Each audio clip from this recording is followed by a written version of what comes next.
Hello my friends, this is Enzo Eigen of the Alliance for Loki, and these are the last 4 wars of Season 14.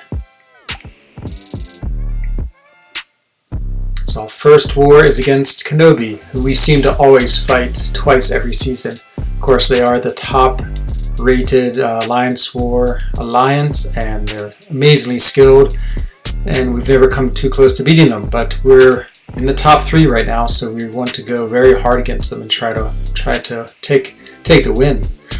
So my first fight's against Heimdall, and this is a little bit tricky fight. So I'm coming in with Mysterio, Emma, and Void for a later fight, and so I'm going to use Mysterio against this Heimdall.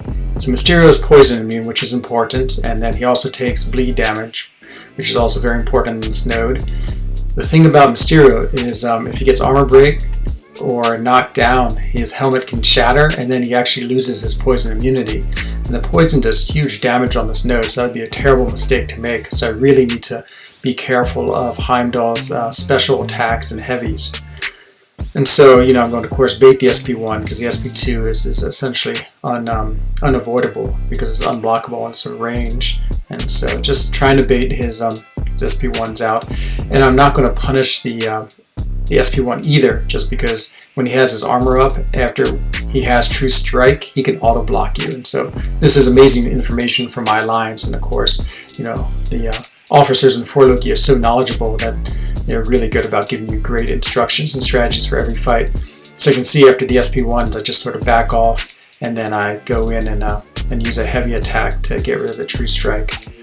So it's going well here. I'm getting close to the SP2, which makes me a little nervous, and so I just need to bait it out, which there's always sort of a little bit of random luck to see if they throw it or not, but he does. And then of course I pair and heavy him, get rid of the True Strike, and now I'm ready to launch my SP1. He's nice enough to throw another SP1, which is great, and so right after that I can launch my SP3, and now the fight's in pretty good shape. And so I managed to throw the SP3, and again, it does huge damage. His SP3, such a good attack, and now he's very close to death. And let's just go take a few more hits, which of course I extend, just because that's the way it always is at the end. Get a little nervous for the kill, but I take him down without too much trouble. So good strategy for my alliance, and it worked well, and that's the end of the first fight, Section 1. And so now I'm going to go off to Section 2. You see a very common theme about Mordok on the, I guess he's sort of a sub-mini on Section 1 on Path 1, 2, and 3. This is almost always taken by Chunky B, who's right there fighting him right now. He has Torch, I believe, because energy damage is not reflected, and so it's a really good character against whoever's here on this node. Usually MODOK. I feel like I see MODOK here every war. So I wait for Chunky to clear, and I think our war is going okay so far. At the beginning, we're pretty good about not having too many deaths, but this war, pretty quickly, you can see, once you have more than 5 deaths, that's all KenOB generally has, and so I think even by the time I get to Section 2, we already have too many deaths. So my Section 2 fight, I have a Korg and a Namor. Both champions I've fought before. I'm not too worried about either of them. Korg is a little bit annoying just because he does so much extra damage because of his rock shield that he has. So I put on combat regen boost just because I know I'm going to have to do a lot of blocking just to bait out his heavy. Emma, of course, has the diamond form, so she doesn't take too much damage, nor does he hit that hard, but I just don't want to make any mistakes. So you can see I'm taking 1,000 points of damage from his rock shield, which is pretty crazy. It's just a very it's a hard mechanic to get around unless you have someone like Namor, who of course then reflects it. But of course on this path, no Namor is allowed if you don't want to deal with reverse controls. But luckily this fight I've done enough that I feel pretty confident. It's just trying to bait out the heavy, waiting to get down his rock shield so I can use my SP2, and I do it. It does pretty good damage, even though neither of them crits. It's about 18,000 points of damage, which is pretty strong. While his rock shield's down, you can actually do a fair bit of damage. So I'm trying to take advantage of that, get an intercept. I don't know if I really planned that or not, but it worked out. Now his rock shield's back up, so I'm gonna again wait till I can get those down before I do my SP2, and let him launch his SP2, and I can just go at him, and his shield is shattered, and once again, another SP2. This one doesn't do as much damage again, I mean, he's just a tanky character, so it just takes a lot to get him down. You can see I more or less have played this perfectly well, and I'm down to 58%, 55%, and it's all because of block damage and also from his unstoppable. I mean his rock shield. I do get hit. Luckily, it's only twice there, but actually doesn't do too much damage. I mean, it's really the rock shield that does all the damage. I mean, he just doesn't hit that hard, and Emma with her diamond form is pretty resistant to taking too much damage. So I finished him off, and again, I was pretty happy with that fight. And so now I have Namor. I don't really know what to think about Namor, to be honest. I'm not very worried about him. I had fought him a bunch in 6.3. It's like one of the initial champions on one of the paths. And I remember having a lot of trouble dodging his SP1. And so not worried about the global nova. He's not a metal character. I checked that real quick just to make sure. And I'm just going to go in with Mysterio. Still have my regen boost on, which is nice. It's a good thing about having like sort of consistent fights where you don't change masteries, that you can actually get these gray boosts to last 2, sometimes even 3 fights.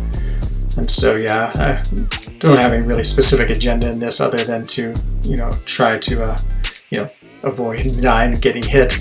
So, I can see there I blocked his SP1. As I said, I'm a little worried about trying to evade it. I just haven't quite figured out the evade sequence yet, so I just rather block it, and then you can just keep on going at him. And yeah, again, blocking the SP1, not really worrying about it at all, taking very low damage. The combat regen is basically soaking up any of the extra damage. And so here I let him do his SP2, which is always a lot better.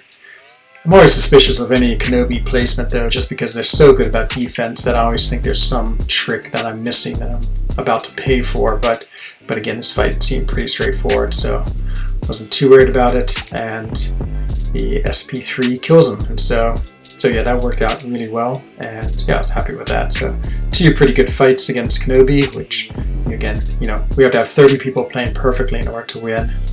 And so the whole reason why I took in this team was so I could fight this mini here. So being able to use Mysterio on that first fight in Path 1 is pretty nice because it basically gives me an extra space for another champion. So here I have to do the mastery switch. I have to take off suicides, make it a void friendly setup, and I'm fighting this Mephisto, who I fought a lot when I was running Path 7, so I'm pretty used to him. Still a pretty interesting fight, just because of the node that you take damage when you're far away and heal when you're close to him, called close encounters. I think a lot about the boost. I was really debating between the combat regen or the advanced power boost, and you can see how long it took me to think about it. I finally decided to go with the advanced power boost just to quickly get my debuffs up on him and start his degen and also block his healing. And so you see I get that really quick, and off he goes. Mephisto, he is, he likes to throw that SP1 a lot, which is good because it's easy to dodge, but it's bad because it makes you go far away. So you have to back up and start taking damage. So things are going pretty well here, again, just trying to get him to throw his SP1, and they are rushing too quick. It's pretty intricate, the timing of his SP1, because you have to wait for those bones, but you can't wait too long.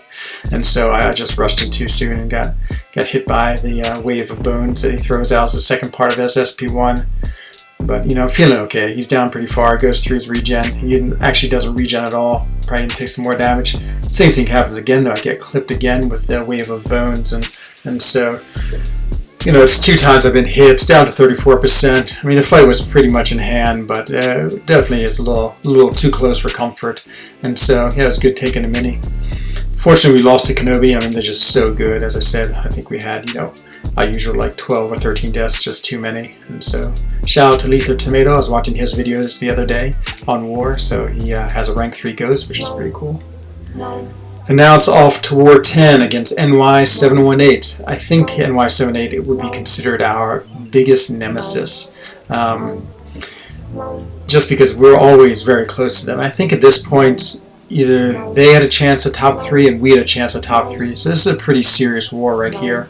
And I think whoever loses this war is basically out of any hope of getting top 3. So we've had 3 losses this season. I think maybe they've had the same because they have about the same record. So I go in with a pretty typical group. I have my Omega Red. My first fight is against a Blade, which is, again, a pretty straightforward fight. Nothing that you have to worry about too much. I have to put on my Suicides because I'm not running them for Alliance Quest. And yeah, usual, put on good sized boosts against this, and off I go. And so, I always want to be a little careful because he will shrug off things pretty quick as he gets more power. And so, you can see that just the parry stun just lasts almost no time. So I'm not trying to really think too much about parrying his or doing a heavy attack to get the degen. I'm just sort of trying to go quickly and just stay close to him and put a lot of damage on. You see I get lucky there. He breaks through the parry so quick that I miss with the heavy, and luckily he doesn't counterattack. And so aside from that mistake, everything went okay. Had lots of degen damage and killed him pretty quickly and easily. And so that was the first fight of this war. And then let's see, I can't remember, is there a MODOK on the next one? Yep, there it is, the famous MODOK, always there. It's KT's MODOK, which is always good. This is KT's Alliance, and he is obviously in Battle Group 3 like I am, so I always get to see his defenders. And so over here I'm going to have to fight Sinister and Wasp, and it's KT's Wasp, unduped 6 stars, so obviously rank 2. So I go ahead and after Section 1 is cleared, I zip on over to Section 2 as usual. My first fight's against Sinister, and again, great strategy for my alliance. I think it was Ares. So Mysterio has a pretty nice heal block that he can use against Mysterio. And so if you end your attack, your combo with a light attack, you heal block the opponent. So this is great against Mysterio, just because, of course, Mysterio's regen can be extremely annoying and make the fights last really long. I don't want to do anything to him, obviously, because he will just transfer any debuffs over on me, so I don't want to poison him or anything foolish like that. So, I just keep on attacking him again, bait out the SP1. I just try to block it, really. Just don't want to risk dodging and missing the dodge, but I'm getting the heal block on, which is nice, getting lots of damage. So I'm not going through my SP3 yet because, again, I want him to throw his SP1. His SP2 is pretty annoying. It's hard to dodge, and it also causes you to lose your ability accuracy for a pretty long time, which means you can miss parries. I've learned that the hard way before. So I throw my SP3 after he throws his SP1. It's, again, reasonably good damage, but he is not down too far just because of his ability. And I hold off doing the heal block just because I think it would push him to an SP2, and then I get it. And so now, again, he's heal blocked, so it turns out I actually didn't crit at all during a heal block. But, things are going fine. I throw a poison on, which is probably a mistake, because if thrown the SP1, I would have gotten that poison myself, but he was pretty close to dying, so I'm not sure if I did that intentionally or if I just made a mistake and forgot about it. Probably the latter, so I'd like to think I did it intentionally knowing he was about to die. So that fight went well, and then I'm off to fight against KT's Wasp. So I believe the global node is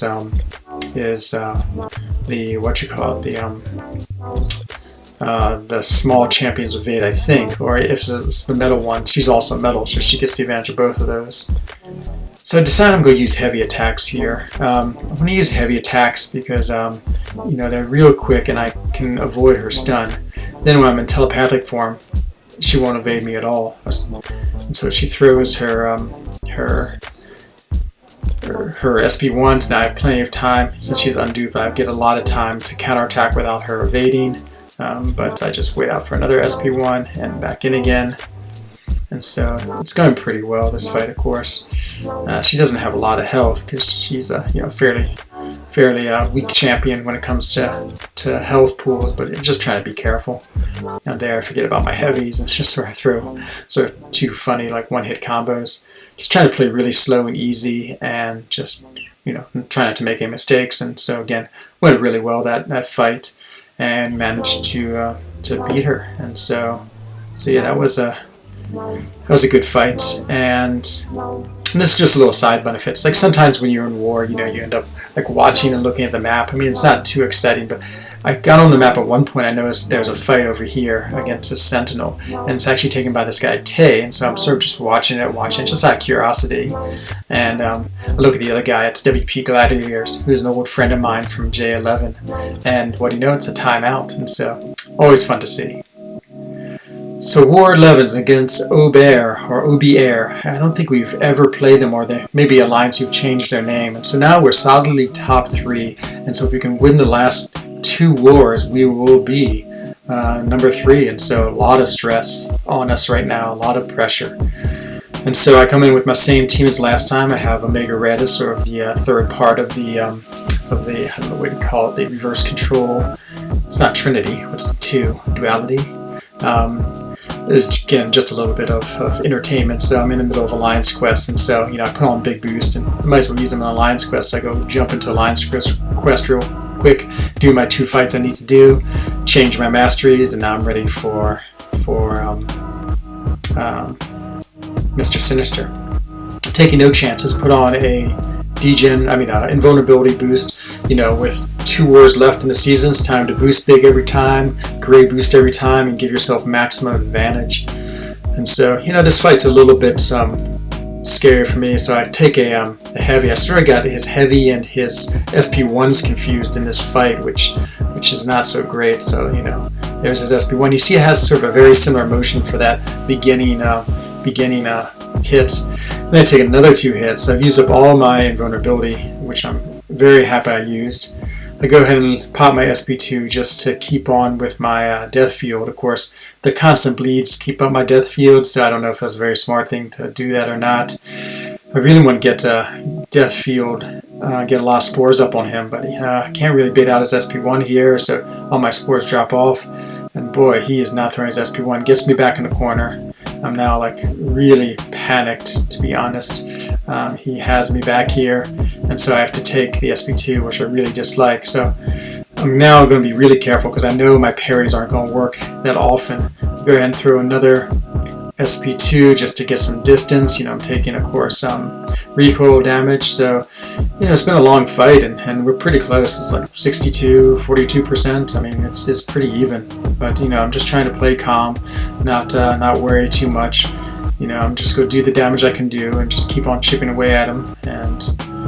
So it's a type of fight where just trying to hold it together is important. And things are going better now. I'm almost in Assassin's range, which is always, of course, super important. Throws his SP1, I totally just block it. Now I got my SP3, which actually is going to be pretty effective against him. I'm hoping it kills him right here. So I throw that, but if not, I'll get a little bit of life back. And the result is, actually I can't remember. I'm just watching this again for probably the first time since I fought it, and again, and the result is I do kill him. So yeah, stressful fight, but those are the type of fights where I think you just have to, not panic, keep everything together, and it works out. Of course, there's the MODOK as the mini, and so Path 1 is, of course, Chunky B, and so I'll wait for him to clear before I move on. So, very stressful fight. The last thing you want to do is give up an easy death, like an Section 1 death. I mean, there are some hard Section 1 fights, and so, a couple of them it's reasonable to die on, but that one is not, and yeah, that would be a terrible place to die, especially in such an important war. So this war is coming down to the wire. We're very, very close. And so my 2 fights now in Section 9 are 2 Mystic Champions. I'm going to take them both with Emma, and I'm going to stack everything I can to do the best I can. So big boost in vulnerability. I'm not really worried about any of these fights. They both seem very straightforward. So again, just want to play conservative and well. And again, Emma's she's a good champion against most of them. Doesn't take a lot of damage. Fits my playstyle well, just because I'll definitely err on the side of blocking more than I will evading or dodging. And so it's going perfectly fine. His power gains build up is so slow at the beginning that you don't really have to worry too much. It's only sort of later when he starts getting a lot of power. So I have 3 nullifies on me, but actually she doesn't really have that many buffs that she gets, so he's not nullifying anything, not gaining any extra power, and it ends up being a pretty easy fight. And so that's 1 clear, and then I have my second fight, which is against Mordo. And so Mordo is again one of those where it's a fight that should be easy. I should have everything under control, just lots of blocking, baiting out his heavies, baiting out his specials. I just use a couple of sort of the really small boosts that I have, just because I don't believe I have to do any more fights, and so I just keep use 2 of those as opposed to using the big ones, which I'm running out of, just because again by this time in the season I've more or less gone through my store of them. And so, of course, just baiting out his heavy is just retaliating, not worried about his power gain too much. I have the invulnerability boost on, so even if he was to get a special 2, I'd be okay. He throws his special 1, which is great, throws a special 2, so he's always a good champion about throwing his specials, and so that makes it a lot more doable considering how he can get that power gain so often. So get a huge crit there. It's so nice when that special 2 crits and you have some prowess charges. So it's almost 60,000 health there. So it just takes him down, and that is the end of that. And so usually these would be the end of my fights, but it turns out the leadership calls down Taters. He wants me to take the Quake on mini boss with Emma. So exciting! I finally get to do a mini boss. I've done the sub mini a couple of times, but now I'm going against an actual mini boss. So again, big boost put on my power. Have Emma against her. She is stun immune, and I can't remember what else she has on, but the big thing is stun immune. So it's interesting this fight with Emma, because when she's in diamond form, she's also stun immune. So I have a feeling it's going to counteract her stun off her aftershock if that should happen. So you can see I have 2 aftershock charges, now I have 3. I take the aftershock, but it doesn't trigger the the stun at all, so it's okay. But even if I get stun, I think I'll be okay, just because then I'll go into diamond form, and so I'll take 1 hit and then be alright. So it's actually a really good matchup. I really want to push her to her SP2. It's just so much easier to dodge, so I get to her SP2 again, doing pretty good damage off my SP2.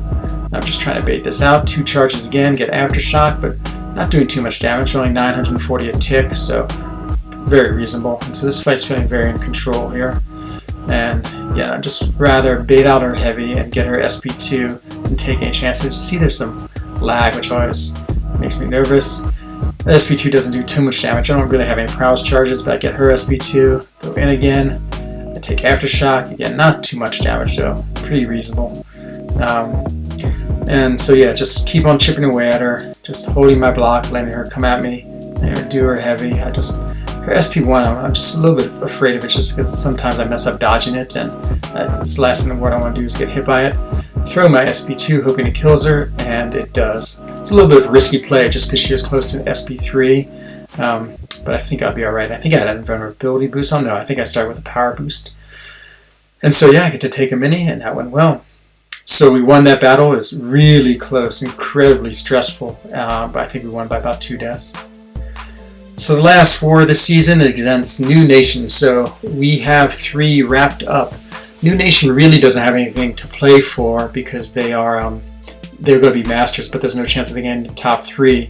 But we have a little bit of strange drama between us. One of their members came to join us, and at the last minute before Alliance Quest, 50 minutes before Alliance Quest, then jumped back to them, and so yeah, that was a little bit of a cause for tension between us. You always have to sort of manufacture some drama in this world of Marvel Contest of Champions, but overall, actually, I think they're a cool alliance. So my instructions were to take the normal 2 champions and then any 1 synergy champion for this first fight against Night Monkey. So I chose Night Monkey also because he gives Mysterio 2 synergies. One is he gives him plus 8% attack, and the other one he gives him is plus 2 seconds on any of his special effects. It's a scary fight. So he has evade, Night Monkey. He can evade normally too, and the global evade is what I meant. And so again, just trying to really take this slow and easy and just be careful. He hits pretty hard, so I put a poison on him because poison it takes away his evades, and I don't have to worry about him evading anymore, which is really interesting. You can see the evade fails. It's maybe a little bit risky, just because getting that poison on is pretty hard, so I don't think I try that anymore. Also, if he is to knock me down, since he's a Spider-Verse champion, he will crack my helmet, which means that I will lose my poison immunity, which would be terrible because, again, I take huge damage from those poisons. So I get here to my SP3. I'm a little worried about pushing him to his SP3, but I'm pretty sure I'm going to kill him. So the fight went really well. I sort of played within my means and managed to kill him without too much drama. But it really pays to think a lot about these fights. And of course, Alliance is huge. My officers are about giving me the right strategy. I did a bunch of duels, and so it worked out really well. So one fight down. And then I'm over now. There's the MODOK, waiting for Chunky B to take care of him. I think there's always a MODOK there. It must be so tired of fighting MODOKs. So in this I have a Corvus and Morningstar as my fight. So I'm going to take both of these with Emma. Not worried about either of these fights. Again, I put on the biggest boost possible. Put on the mutant power boost. Why not? It's the last war. This is for top 3, and so let's just do everything I can. I want to do everything I can to win this and make sure I don't make any errors. So I sort of decide I'm going to use the heavy strategy, because this will build up a lot of power for me, but it won't build him up much power.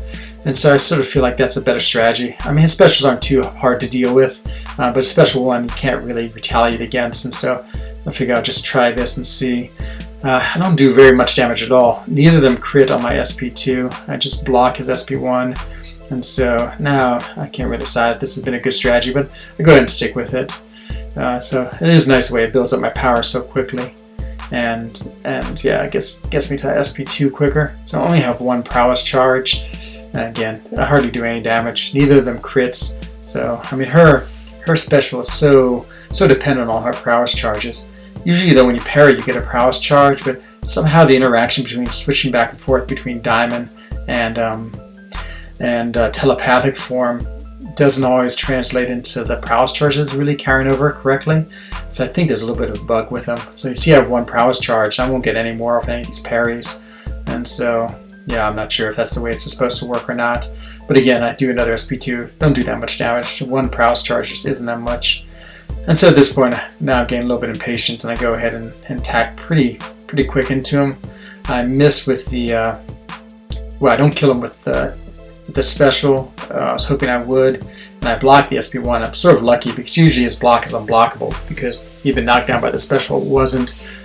I hope I knew that at the time. I'm not sure if I did or not, but whatever the reason, I escaped without too much damage and managed to kill him. So I don't know if I played that very well or not. I think if I was going to do that fight again, I would just do normal combos into him and just sort of play more normally. Something about waiting for heavies makes me really nervous in that fight. So again, just because Morningstar's going to put bleeds on me, I go in with Emma. She'll shrug off those bleeds pretty easily just because she'll go into diamond form. Got my boost on, got my invulnerability boost still going, so everything's looking pretty good. And so yeah, this is again, this is like for top 3. We're doing pretty well this war. We're always close. Every war we're close. I think at one point we were down a little. It was like 6-8, and then maybe it was 7-9, and then we got tied up 10-10, and then it was 11-10. We generally play faster than other alliances, so I would say most of the time we have more fights done than they do later in the war. So we're often behind by a few deaths, but we're usually like 20 or 30 attacks ahead, and so it usually evens out. But it's always a little nerve-wracking when you're down 2 deaths, and again with top 3 on the line, and so this fight's going fine. Again, I just want to bait out her SP1. I don't really want to deal with her SP2 at all. And so yeah, just attacking into her, get a nice SP2. I mean, when Emma's SP2 works, oh, it's just devastating. Just does so much damage. Quickly build up to another SP2, and get her almost dead here. And so yeah, the fight's been going really well. I don't know why I did a heavy. I guess I'm trying to keep her power down, and yeah, it works. So I kill her, and so that's it. So that's the end of my season's war. And so the final results of the season, huge shout out to Loki and everyone in the Alliance. We did finish 3rd, which is amazing, top 3. We've always had the skill to finish top 3, but it's still hard. There's so many good alliances out there, and so many just powerful champions and attackers and wars, and having 30 people who all have to do well together is just an amazing feat. So we've been close. I think we've been 4 before, but top 3 always seemed out of reach. But this season we put it all together and did it, even with 2 wars against KenOB, both losses. But then we really only had 1 other loss, and so we finished with a 9-3 record, which is really good against very strong alliances. The new matchmaking definitely keeps us fighting good alliances all the time. I think G11 is my old alliance, J11. I think they changed their name and became Project Italy, and so hats off to them. If it is my old alliance, of course, I'm always happy to see them doing well. I had a great time being with them. And so that's the end of the war videos. I hope you enjoyed watching them. Just a few more thoughts about war. I mean, war is just such an interesting gameplay, and I can understand the love-hate relationship. It's expensive. I mean, I bought boosts I think 3 times this year, and of course always buying offers for other boosts. I also, of course, buying healing potions. I think at one point I ran out and had to buy some, and so yeah, definitely spent a fair bit of units in just the mastery switching over. Luckily with loyalty and glory, you can get a lot of the things you need, which is helpful. My path, I would say, is one of the least stressful paths in war. The path 1 or 2 or 9. It's very straightforward. I didn't do too many fights. I think I finished 2nd or 3rd lowest fights in the alliance, and I'm a pretty average fighter for Loki, maybe actually below average. So, it was a good path for me, except for one disastrous war. I had a deathless season. If I could just erase, I think it was War 7, where I died 3 times in one war. That was horrible. But for the most part, I'm really happy with my performance. I fought a lot of different champions. I don't actually think I've had too many repeats of champions. Maybe Korg a couple of times, but yeah, Path 9 seemed to be pretty varied. Definitely the 2 hardest were Arcus and Doom, the 2 I died on. Yeah, I'd like to face them again, just to see if I can do it right this time. But again, overall, great season. So proud of Fort Loki. Proud of all the alliances that we fight. It's really good. I think fair play and this year, and think Kabam really set up a good system. And so this is the end of this season. I don't think I'm making more war videos in the off season. Season 15, I'm not sure what we're going to do as an alliance. I'm not sure if we're going to go hard. We might sort of take a season off just to relax some from the stress. But either way, during season 15, I'll probably make more videos again. So thank you very much for watching. This is Enzo Eigen, the Alliance for Loki, saying goodbye. Bye-bye.